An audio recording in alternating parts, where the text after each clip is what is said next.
sa inyo, nandito muli ako para mag-workshop po ng powder puff. Itong powder puff po na ito ay na workshop po na rin po siya dati. Yung unang ginawa ko siyang bonsai. Nabili ko lang po ito sa maghahalaman. Ito yung mga binibinta nila na halaman. Kaya naman po dahil matagal na ho sa kanila ito, nakadirekta nakapatong po sa lupa yung plastic nito. Hanggang sa tagal na ho sa kanila nakatunaw yung plastic. Dumiretso na po yung ugat niya sa lupa, kaya mabilis yung lumaki.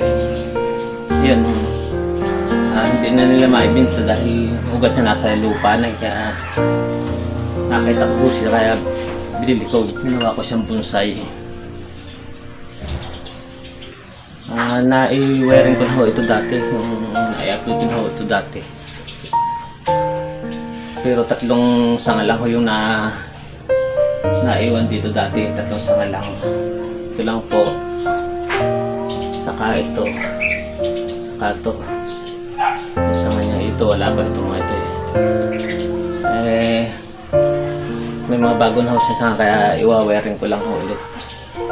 Mas maganda pong i-wiring itong powder kapag bata po ang mga sanga niya, dahil matitigasan sa kanya eh. Lumalaban nga sa wire to eh. Pilit niya inaangat ang wire. Tumutawid yung mga tao sa ito.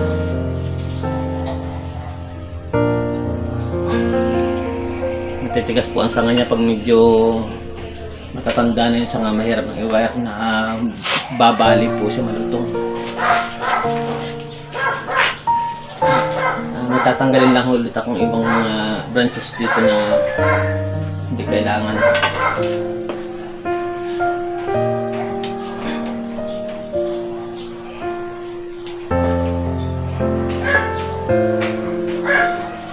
Kailangan po kasi sasalitan ang sanga niya eh. May sanga rito. Yan, ito pwedeng gawin ko sanga to. Kailangan medyo iangat na lang sa konti dahil halos pantay mo siya. Pwedeng gawin yung sanga to. Sunod to. So ito, pwede na rin gawin yung sanga. Ito pwede na rin ito. Ito iangat ko na lang itong isang ito para pwedeng gawin. Magkadikit ho kasi siya. Hindi na maganda po magkadikit, kaya gawin ko, iangat ko itong isa. Ito yung gagawin ko sa kasi po, umpisa ko na po.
Ayan po, napupo po siya.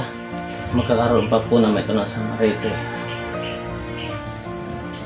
Ito yung nakukumplito po siya kung nagkaroon siya ng mga sangarit. Sa mga beginners po, ito po kayo pag puputol ng sanga niya. Katulad nito po, yung sanga niya sa baba, kailangan mas mahaba po siya kasi dito sa kasunod para ganun po siya. Mas mahaba po yung baba kasi sa susunod na sanga niya. Tapos kung may halimbawa may sunod pa kung sanga rito, mas maikli pa. Ganun, basta ganun ang forma niya. Naka-slide. Tulad po nito, mas mahaba po ito kasi rito. Tapos ito naman po, kaya diniretso ko yung sanga niya kanina doon, dapat sa ngayon ilang 2 dahon ho yung iniwan ko rito. Mas mahaba po ito sa rito sa kaya yan, diniretso ko yung sangahon niya rito. Pero magtutuloy-tuloy ho yan dahil kinat ko naman doon sa puno niya eh. Kaya slide ho yung pagkakat ko. Tuloy kakasama po ito rito.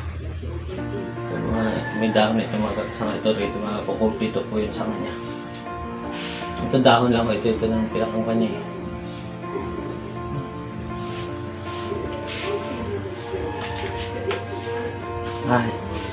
Yan po, muli maraming salamat sa inyong panonood at sana muli po nakatulong sa inyo itong pag-share ko kung paano mag-workshop ng bonsai. So sa tingin niyo po nakatulong sa inyo itong ginawa ko, paki-subscribe po ang aking YouTube channel at para yung next videos na i-upload ko yung mapanood niyo po.